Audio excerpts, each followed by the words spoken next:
Hey, police officers, stop raping people. Seriously, there are literally police who raped people they arrested for protesting. And now the American Civil Liberties Union is suing them to defend the constitutional right to not be raped by a cop.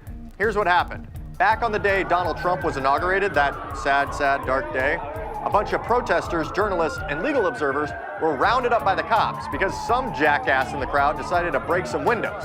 The cops immediately doused the entire crowd in pepper spray, as well as dropping concussion grenades, and then kettled the entire group of 230 people. Now I'm gonna go out on a limb and guess that not 230 windows weren't broken that day. So it's impossible that all of those people were engaged in property destruction or rioting as they were accused by the cops, especially the news reporters and legal observers, who also happen to be attorneys. I'm betting they didn't break any windows. So essentially, they're punishing a whole group of people for the alleged crimes of a few individuals, which, by the way, collective punishment, not only unconstitutional, it's also against the Geneva Conventions and international law.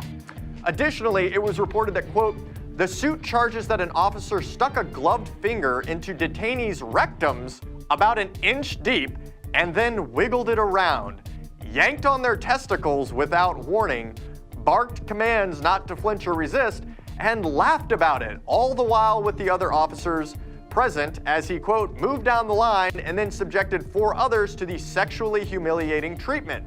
The officer did not change gloves when he moved from one individual to the next. Wait, you just stuck your finger up some guy's butthole and then came over to me without changing gloves and stuck it in mine? That's disgusting and illegal, like super illegal. The MPD responded to the lawsuit defending the officers' actions and claiming that they respect protesters' First Amendment rights. For the record, the First Amendment has no claims about anal penetration by police officers, but it does say quite a bit about our rights to peaceably assemble, which is how the Founding Fathers referred to political protests.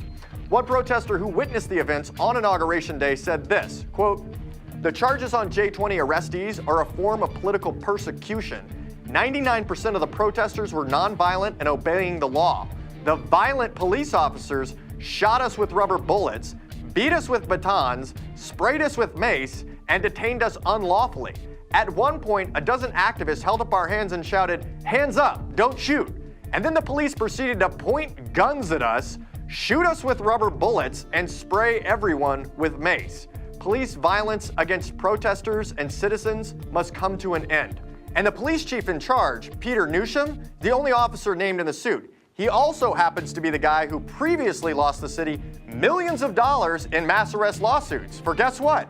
Violating the civil rights of citizens. He also happens to be a wife beater. You can Google it. So here's the deal. The cops aren't going to police their own behavior. That's why the ACLU takes cases like this to court, to get rid of bad cops like Newsham.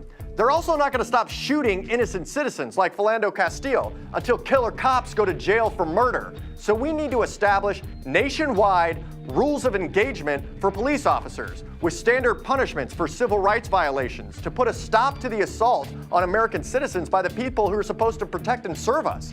Those rules should include things like prohibitions against anal rape when you're in police custody, respect for people using their First Amendment rights while protesting, prohibitions against pulling guns on unarmed civilians, and mandatory unpaid suspension when police kill a citizen in cold blood for no reason.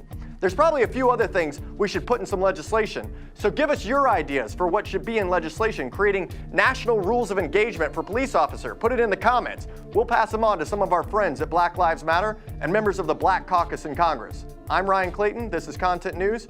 Come back daily for the news where we're free to share the truth.